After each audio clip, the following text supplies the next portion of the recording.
entrepôt novuga yuko zabaye tushe zibiri, magazin H6 na magazin H5 hamwe n'iyindi isanzwe ibika ibidandazwa, obere yahora ibikamwo ivyo iba yafashe canke ivyo iba yimirije kugurisha. Ico dutegekanya gukora nuko icambere dukurikirana ingene ikiyaga Tanganyika cigenza buri munsi. Kiduze turafata ibiharuro, hama kimanutse turafata kandi ibiharuro.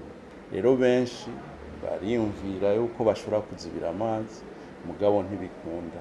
Twebwe rero pour mu matwovuga yuko ari umushitsi twaronse, tutezwa kubana nawe kandi bikorwa bikabandanya. Nico gituma kuri iyo comportement y'amazi y'ikiyaga Tanganyika nuko duca tugira ko dusaba abadandaza bacisha ibidandazwa ngaha mu kivugo ca Bujumbura, abadeclarants hamwe na obere kwiga ingene banyarutsa amadosiye abari en cours kugira ibidandazwa bishitse bica bisohoka.